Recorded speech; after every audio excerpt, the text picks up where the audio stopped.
자, 오늘 저와 여러분들이 함께 나누실 말씀은 마태복음 5장 6절 한 절의 말씀입니다.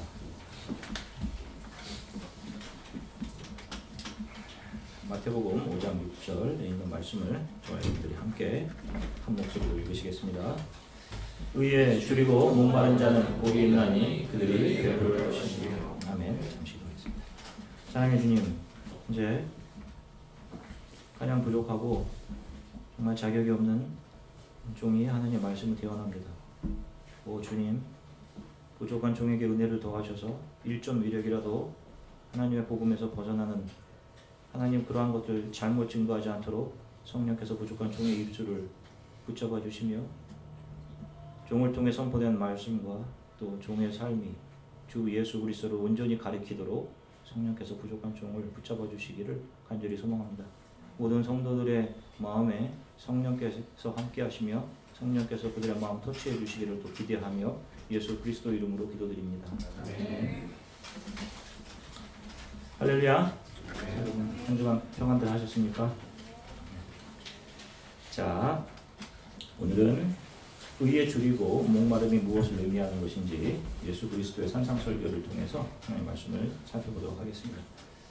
인간의 역사는 인간의 의로움 쌓기가 반복되는 순환되는 역사입니다. 새로운 의가 이전에 자리 잡고 차지하고 있던 의를 부수고 새로운 의로 서며 또 새롭게 선 의가 누군가 주장하는 다른 의에 의해서 깨지는 그런 반복입니다. 이것은 인간이 만들어내는 의는 다 상대적일 수밖에 없다는 사실의 반증이에요. 그럼에도 인간은 자신의 의에 대한 절대적인 신념을 버리려고 하지 않습니다. 자기는 옳고 다른 사람은 옳지 않은 거예요. 왜? 자기가 하나님의 자리에 올라가 있기 때문에 그래요. 왜 인간의 역사 안에는 늘 전쟁과 갈등이 점철되어 있는지 생각해 보셨습니까? 의와 의가 충돌하기 때문에 그래요. 절대적인 의가 없는 상태에서 상대적인 의들이 서로가 절대적이라며 부딪히는 겁니다. 이것은 나라뿐만 아니라 가정에서도 마찬가지인 거죠. 가정에서도. 그래서 그 자리 바꿈만 계속하는 거예요. 이 의가 이 의로, 이 의가 이 의로 이렇게. 의로움이라는 말의 의미는 바르고 옳은 일을 위해 가미되는 행동까지를 의미합니다. 의로움이라는 것은. 한 10여 년 전에 한국에 계시는 저희 부모님 아파트 주변에 납골당과 화장터가 들어서게 됐습니다. 아파트 입주자 회의 임원들 및 주변의 다른 아파트 분들이 연합해서 이제 데모를 시작했어요. 아파트 주민들에게는 납골당과 화장터가 집주위에 서게 되는 것이 불의였던 거예요. 그리고 그것에 저항하고 데모하는 것이 의로움이었던 것입니다. 그러니까 입주자 대표들이 아파트 곳곳에 이런 혐오 시설이 서면 안 된다는 그런 구청을 향한 강력 규탄의 내용들을 게시하자 아파트 주민들은 이제 위기감을 느낀 겁니다. 그래서 분연히 일어서셨습니다. 나이가 드신 저희 어머니, 아버지도요. 그런데 솔직한 속내를 살펴보면 모든 것이 아파트의 집값과 관련되어 있는 것이에요. 데모하시는 분들은 구청 앞마당까지 가서 하루 종일 시위를 하셨습니다. 그래서 제가 어머니께 여쭤봤어요. 걱정도 되고 해서 데모에 나오신 분들이 어떤 분들이십니까? 여쭤봤더니 말씀해 주시는데 데모에 동원된 사람들은 많은 수가 집에서 쉬고 계시는 60대에서 70이 넘으신 어르신들이 대부분이었어요. 또 그렇게 이야기했다는 겁니다. 이제 젊은 사람들은 직장에 가니까 어르신들이 이 자리를 메꿔주세요. 이제 이렇게 하신 거죠. 그 연로하신 분들이 구청 앞에서 하루 몇 시간씩을 교대로 돌아가면서 데모를 하신 겁니다. 저희 어머니도 한동안 열심히 거기 나가셔서 하시더니 그 이후 며칠 동안을 몸살로 알아 누우셨다고 해요. 나이 드신 분들 그 아파트가 대부분이 고생하셔서 아파트를 사셔서 자기 자녀들에게 아파트를 넘겨주시려고 하는 그런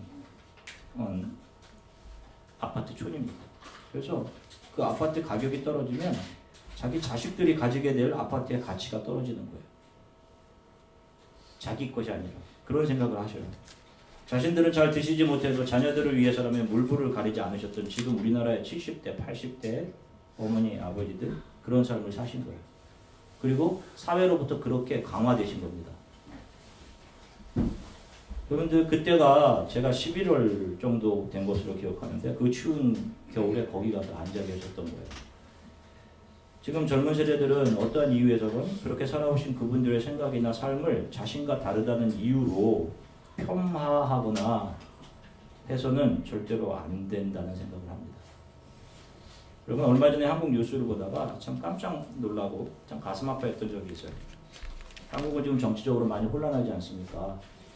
분열된 양상도 있고 한쪽에서 다른 쪽을 향해서 이 늙은이들아 할 일이 없으면 그냥 집에서 지내라 이렇게 어떤 젊은 청년들이 자신의 할머니 할아버지 뻘 되는 어른들에게 그런 소리치는 모습들을 봤어요. 서로 정의를 외치는데 다른 이들의 정의는 정의가 아니고 나의 정의만 정의다라고 하면 이미 거기에는 정의는 존재할 공간이 없는 겁니다. 그런 사람들은 정의를 밖으로 표출해낼 그럴 자격이 없는 거예요. 자, 하여간 그렇게 나이 드신 분들이 열심히 납골당 반대를 외치셨는데 결국은 납골당이 들어오고 말았어요.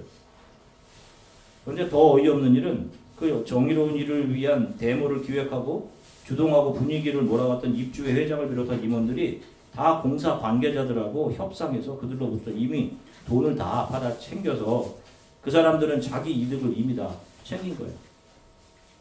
결국 이런 보이지 않는 이해관계 밖에서 부추김을 당해 순수하게 자기 것을 지키려 하시던 나이 드신 어른분들만 누군가의 방패막이 누군가의 배를 채우고자 앵벌이 역할로 사용되신 거예요.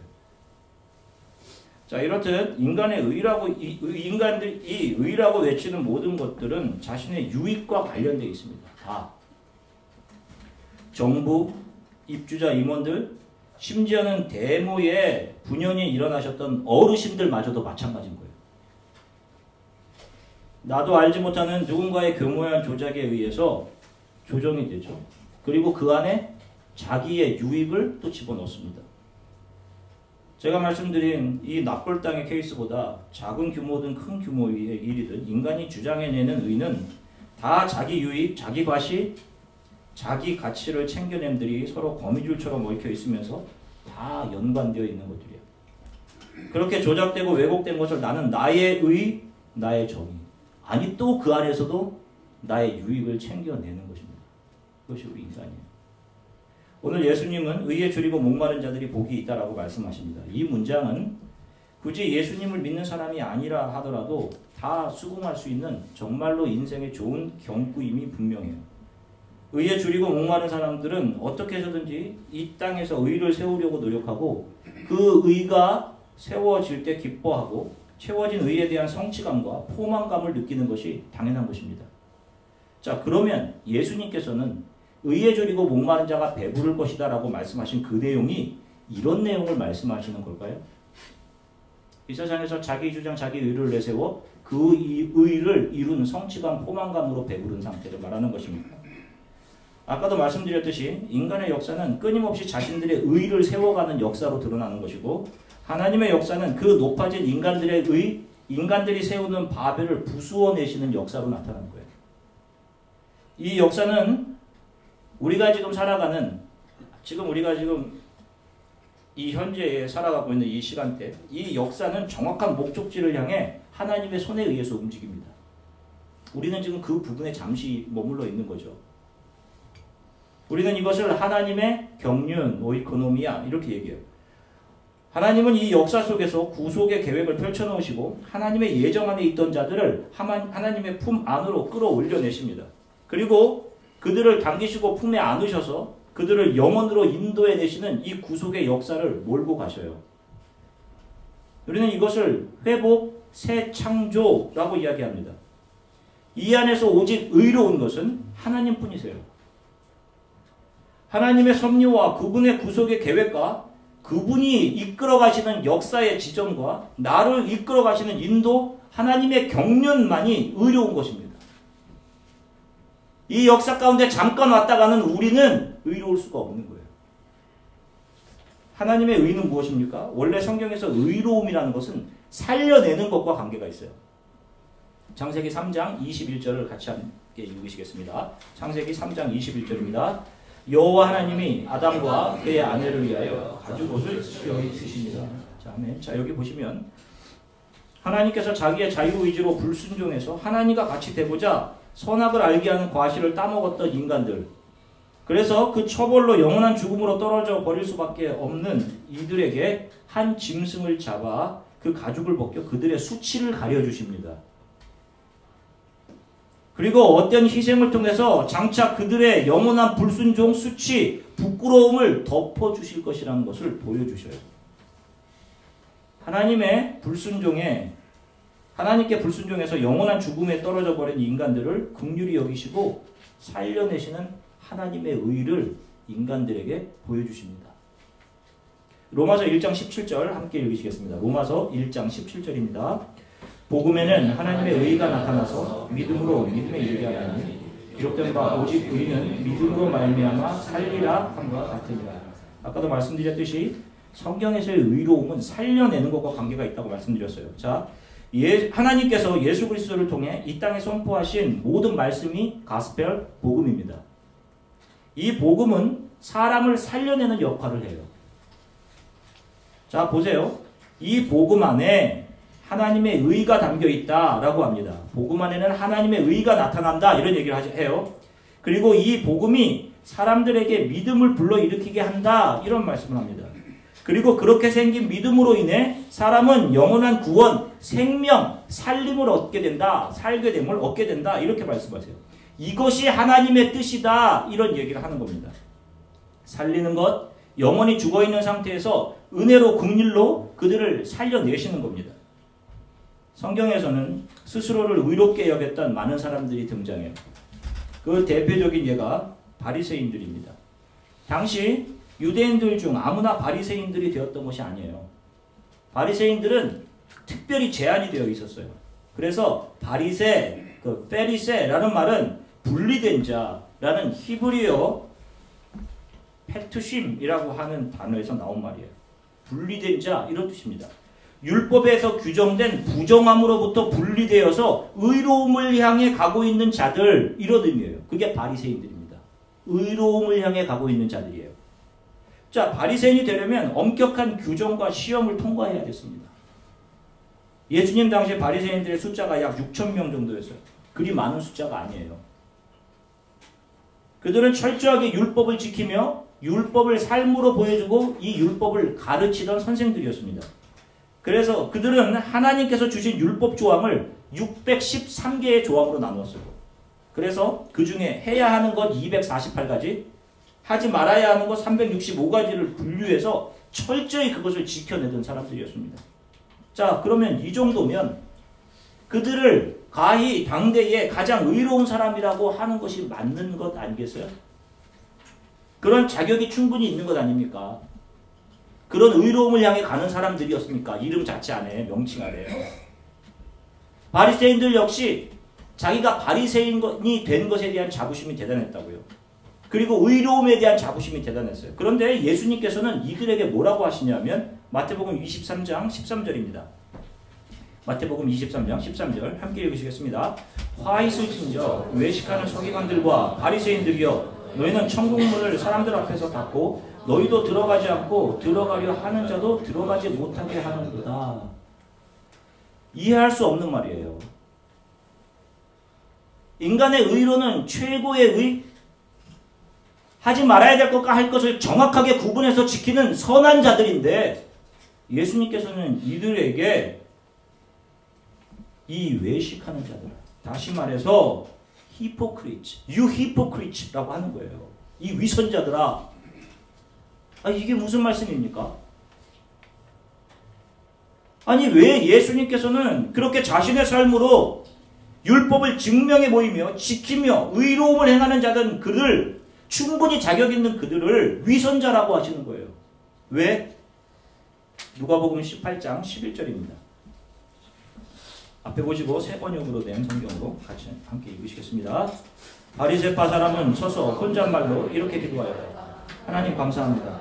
나는 남의 것을 빼앗는 자나 불의한 자나 가늠한 자와 같은 다른 사람들과 같지 않으며 더구나 이 세리와는 같지 않습니다. 자 보세요.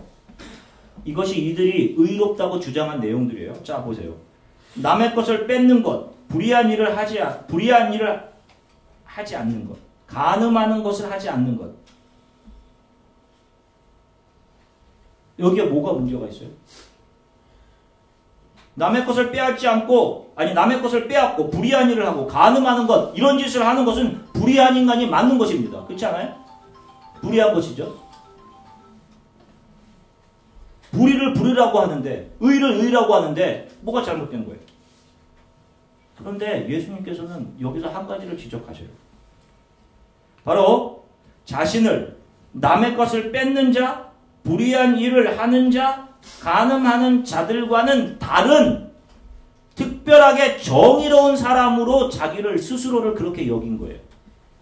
게다가 여기 있는 이 세리와도 같지 않습니다. 라고 자신은 다른 사람보다 비교 우위에 있는 사람임을 말하고 있는 거예요. 자랑스럽게. 그런데 성경의 정의에 의하면 바리새인이건 세리건 모든 인간들은 허물과 죄로 죽은 상태이다 라고 에베소서에서 분명하게 말해요. 허물과 죄로 죽은 상태예요. 자, 로마서 3장 10절부터 18절까지를 쉬운 성경으로 앞에 보시고 같이 읽으시겠습니다. 로마서 3장 10절부터 18절입니다. 성경에 이렇게 기록되어 있습니다. 의인은 한 사람도 없다. 깨닫는 사람도 없고 하나님을 찾는 사람도 없다. 모두가 곁길로 나가 하나같이 쓸모없게 되었다. 선한 일을 행하는 사람은 단 한 사람도 없다. 그들의 목구멍은 열린 무덤이고 혀로는 사람을 속인다. 그들의 입술에는 독사의 독이 있다. 그들의 입은 저주와 독설로 가득 찼다. 그들은 사람을 죽이려고 바쁘게 움직이며 그들이 가는 곳마다 멸망과 비참함이 있다. 그들은 평화의 길을 알지 못한다. 그들의 눈에는 하나님을 두려워하는 것이 없다. 다 죽어서 의를 행할 능력이 없는데 내가 어떻게 다른 사람과 비교해서 거기서 나의 더 의로움을 끄집어낼 수 있겠냐고요. 그 자체가, 그렇게 하는 것 자체가 불의, 죄인 것이죠. 보세요. 여기에 있는 이 말씀 중에 정말 정직하게 저와 여러분들이 이 말씀 앞에서 과연 나의 의 정의를 끄집어낼 수 있는지 한번 이 로마서 3장 10절부터 18절 말씀을 보시라고요. 자기 자신이 하나님 되어서 자신의 유익만을 구하도록 죄성으로 그렇게 프로그램화 되어버린 허물과 죄로 죽은 인간들은 절대로 의를 행하지 못해요. 다 자기 유익과 관계된 것을 의라고 합리화해 버리는 것이지 인간은 의가 무엇인지를 구별해낼 능력조차 없는 겁니다. 이사야서 64장 6절의 말씀을 같이 읽겠습니다. 이사야서 64장 6절입니다. 함께 읽으시겠습니다. 무릇 우리는 다 부정한 자 같아서 우리의 의는 다 더러운 옷 같으며 우리는 다 잎사귀같이 시들므로 우리의 죄악이 바람같이 우리를 몰아가나이다. 아멘. 우리가 의라고 정의하고 내세우는 것들은 다 뭐예요? 더러운 옷과 같다. 그런데 그런 인간이 절대 의이신 예수 그리스도 앞에서 자기 자신의 자아와 자존심과 의가 산산이 조각나고 부수어지는 겁니다. 지금 산에 서 계신 예수님이 산상설교를 통해서 자기 자신을 정확하게 드러내시는 거라고 말씀드렸죠.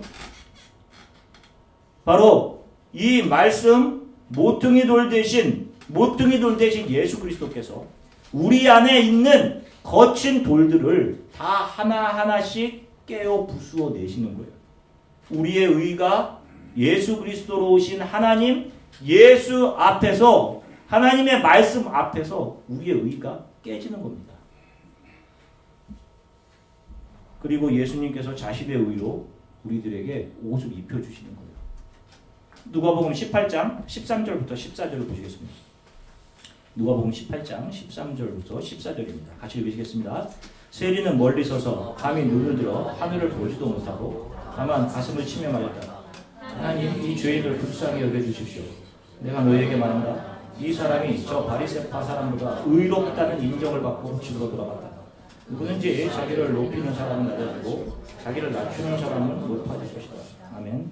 자, 잘 보세요. 여기에 기독교의 놀라운 복음이 담겨져 있어요. 선을 행하지 말라라는 말이 아닙니다. 그러나 성경은 스스로 하나님 되고자 타락한 인간에게 선을 행할 능력이 없다는 얘기를 하는 거예요. 그래서 우리가 선을 행하여 하나님의 나라에 들어간다면 그것은 복음이 아니라 그것은 인과 법칙에 불과한 것인 것입니다. 그러나 선을 행할 능력이 없는데 우리가 어떻게 선을 행하겠어요? 어떻게 하나님의 나라에 우리가 선을 행해서 들어갈 수 있냔 말입니다. 어떻게 우리가 하나님이 기뻐하시는 의로운 행위들을 만들어낼 수 있냐고요. 여러분 그렇게 하실 수 있으세요? 인간이 의로울 수 있는 것은 의로우신 하나님의 의 앞에 자신의 의롭지 못함과 자신의 위선이 드러나서 그것이 산산조각으로 부수어질 때, 그래서 하나님 앞에 엎드려져서 하나님 이 죄인을 불쌍히 여겨주세요 라고 엎드려질 때 바로 그때 하나님께서 그 사람을 너가 의롭다라고 해주시는 거예요. 여러분 이 기독교의 의의 개념을 정확하게 아셔야 됩니다. 그들을 둘러싸고 있던 가식, 위선의 의가 부수어지고 예수의 의가 그들에게 옷 입혀지는 거예요. 그래서 의에 줄이고 목마른다는 것은 절대 의이신 예수 앞에서 부서지고 엎드려져서 나에게는 선할 능력이 없습니다. 내 안에는 의가 없습니다. 라고 하는 자들, 자신의 의 없음에 눈물을 흘리며 주의 발 앞에 엎드리는 자들을 의에 줄이고 목마른 자들이다 라고 말씀하시는 거예요. 이들의 삶이 생명의 물 대신 예수 그리스도의 긍휼과 은혜로 채워지는 것을 그들이 영원히 배부를 것이다 라고 말씀하시는 겁니다.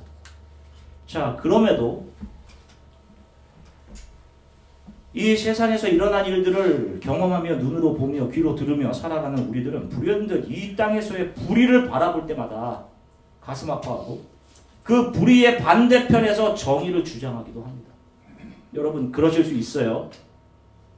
그러나 우리가 이 땅에서 주장하는 정의와 선들은 하나님 앞에서 염치 없는 우리들의 불신앙의 스티그마, 불신앙의 조각들로 여기면서 그것들이 하나님 앞에 부끄러운 것이어야 돼요, 여러분. 이것이 나의 자랑이 아니라 내가 내세우는 자랑이 아니라 하나님, 이것이 제가 믿음 없는 부끄러움의 조각입니다. 이 땅을 사랑하면서 내가 주장하는 이 정의 선들은 내 불신앙의 작은 조각들입니다. 하나님 앞에서 부끄러운 것으로 여겨야 하는 것이 맞는 거예요, 여러분. 이 땅에 하나님 앞에 부끄러운 것 한두 개씩 안 가지고 가는 사람 하나도 없어요. 그런 것들을 하나님 앞에서 부끄러움으로 여기지 못할 때 그것이 자기의 의쌓기 죄가 되는 겁니다. 마가복음 9장 20절부터 24절의 말씀을 함께 읽으시겠습니다. 마가복음 9장 20절부터 24절입니다. 이에 데리고 오니 귀신이 예수를 보고 곧 그 아이로 심히 경련을 일으키게 하는 것이다. 그가 땅에 엎드려져 부르며 거품을 흘리더라. 예수께서 그 아버지에게 물으시되 언제부터 이렇게 되었느냐 하시니 이르되 어릴 때부터니이다. 귀신이 그를 죽이려고 물과 불에 자주 던졌나이다. 그러나 무엇을 하실 수 있거든 우리를 불쌍히 여기사 도와주옵소서. 예수께서 이르시되 할 수 있거든이 무슨 말이냐? 있는 자에게는 능치 못할 일이 없느니라 하시니 곧 그 아이의 아버지가 소리를 질러 이르되 내가 믿나이다. 나의 믿음 없는 것을 도와주소서 하더라. 아멘. 자 보세요. 귀신으로 아이가 나면서부터 심한 고통을 당하고 있는 아들을 아버지가 데리고 예수께 나옵니다. 그 아들을 바라보는 아버지의 마음이 어땠겠어요? 그런데 이 아버지가 예수께 이런 말을 해요. 무엇을 하실 수 있거든 우리를 좀 불쌍히 여겨 도와주십시오. 그때 예수께서 그 유명한 말씀을 하십니다. 할 수 있거든이 무슨 말이냐? 믿는 자에게는 능치 못할 일이 없느니라. 이런 말씀이에요. 그래서 참 많은 크리스찬들이 크리스찬들은 못할 것이 없다라고 하면서 뭔가를 의심하는 것 자체를 죄로 여겼어요. 여러분 그렇게 듣지 않으셨습니까? 의심하는 것 자체를 죄로 여겼단 말입니다. 그런데 여러분 오늘 여기를 잘 보셔야 돼요. 그때 아버지가 무슨 말을 합니까? 이 말을 듣고 나서 곧 내가 믿나이다 라고 해요. 그런데 그 뒤에 무슨 말이 나와요? 나의 믿음 없음을 도와주소서. 여러분, 이 고백이 내가 믿나이다 라는 고백보다 더 중요한 고백이에요. 예수께서 엄하게 말씀하시니까 엄격결에 내가 믿나이다 라고 했는데 솔직하게 자기 안에 믿음이 없는 겁니다. 내 아들은 살리고 싶은데 태어나면서부터 이렇게 된 아이가 나을 거라는 믿음이 없는 거예요.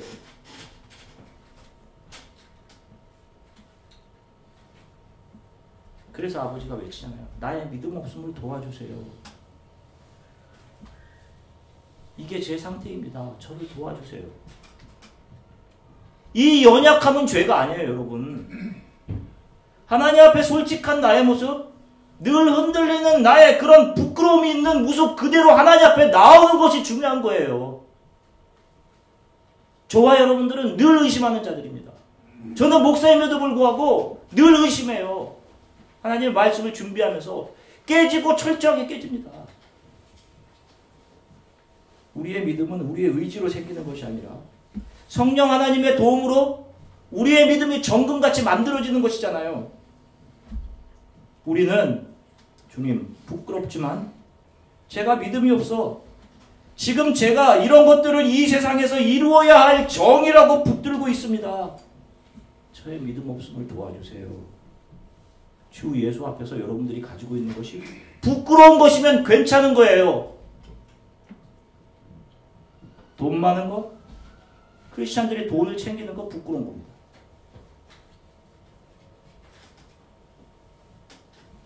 부끄럽게 제가 이것을 챙기고 있습니다, 주님. 그 모습으로 하나님 앞에 나아가면 되는 거예요. 예전에 어떤 목사님과 이야기하던 중에 목사님은 저에게 이런 말씀하셨어요. 자신의 통장에는 잔고가 100만 원이 있다고. 혹시나 내 자녀가 아프거나 자신이나 가족에게 어떤 피치 못할 일이 생기면 거기에 사용하려고 돈을 조금씩 모아둔 돈이 통장에 100만 원이 있는데 이게 하나님 앞에 참 부끄럽습니다. 이런 말씀을 하시더라고요. 제가 그 말을 듣고 목사님께 너무도 큰 감동을 받은 적이 있습니다. 어떤 사람들은 그런 얘기예요. 믿는 사람이 무슨 걱정을 해? 하나님이 다 지켜주실 텐데 목사가 무슨 걱정을 해? 이런 자기 자신에게도 적용이 제대로 안 되는 이상한 잣대로 사람들을 평가하고 판단하고 재단하는 사람들이 있어요. 성경은 오히려 이렇게 하나님 앞에 이것이 제 부끄러운 모습입니다 라고 하나님 앞에 고백하는 그 모습이 아버지 되신 하나님 앞에서 더 아름답고 귀한 고백이라는 것을 말씀하고 있는 겁니다. 그 고백이 바로 내 앞에 서 계신 예수 앞에서 깨져버린 자신의 의의 조각인 거예요. 이전에는 이것이 나에게 속해서 있었는데 이제는 깨져서 예수 앞에서 던져져 버린 그 조각인 겁니다. 그 조각 하나를 한두 개를 들고 하나님 저는 여전히 이 조각들을 들고 제 의를 주장하고 있습니다. 저의 믿음 없음을 긍휼히 여겨주세요 하는 거예요. 성도들. 가끔 제게 묻는 분이 계셔요. 세상이 이런 모습인데 우리 크리스천은 아무것도 하지 말고 가만히 있어야 하는 건가요? 아닙니다. 그러나 여러분들이 무엇을 하시든지 그것이 내게 붙어있는 의, 내가 입고 있는 의면 안 되는 거예요. 예수 앞에서 떨어져 나가 산산조각이 난 의여야 하고 예수로 옷 입고 찢겨져서 벗겨진 의야 하는 것입니다. 그거 한두 개 들고 여러분들 하나님 부끄럽지만 제가 이걸 가지고 외치고 있네요. 할 수 있는 거예요. 그거 들고 예수 그리스도 앞에 부끄러워하시고 있다면 여러분들이 하시는 일은 맞는 거예요. 하나님은 그 모습을 긍휼히 여겨주십니다. 그리고 그러한 자들을 의로운 자들이라고 여겨주시는 거예요. 사랑하는 성도 여러분, 성경은 선을 행해 의로운 자들이 되라는 것을 가르치지 않아요. 예수 앞에서 깨진 나의 의를 바라보며 부끄러워하고 내게 선을 행할 능력이 없으니 주님 도와주세요 라고 주 앞에 엎드리는 자들로 우리가 드러나는 것이 올바른 성화의 과정임을 성경이 가르치고 있는 겁니다. 세상을 살면서 여러분들은 어떤 불의에 대해서도 반응할 수 있어요. 이것은 여러분들이 몸담고 계신 가정, 교회, 작은 사회, 학교, 직장, 나라에 다 적용됩니다. 그러나 여러분들이 주장하는 것이 여러분들에게 속해져서 여러분들의 가치를 증명해내는 것이면 그런 의미는 안 되는 거예요. 그것은 예수 그리스도 앞에서 떨어져 나가 산산조각이 난 예전에 여러분들의 것이었던, 옛사람일 때 여러분들의 것이었던 그런 부서진 의여야 하는 거예요. 그럼에도 그 조각을 붙들고 이것은 나의 믿음 없는 조각들입니다. 나의 의를 주장하는 나를 긍휼히 여겨주세요 라고 엎드린다면 하나님 분명 그분의 의로 여러분들을 옷 입혀주십니다. 그 모습으로 결국 언젠가 하나님 앞에 서게 되는 거예요. 그래서 그 앞에서 내 자랑거리를 꺼내놓을 것이 없게 됩니다. 하나님, 저는 제가 한 것이 아무것도 없는데요. 그런데 하나님은 그 사람들을 의롭다고 해주십니다.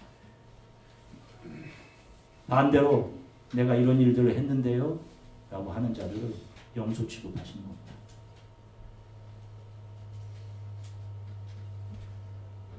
내 앞에 말씀으로 서 계신 예수 그리스도 앞에 한 주간도 저와 여러분들의 의가 더 부서져 내리고 깎여가는 그런 삶들을 살아가시기를 간절히 소망합니다.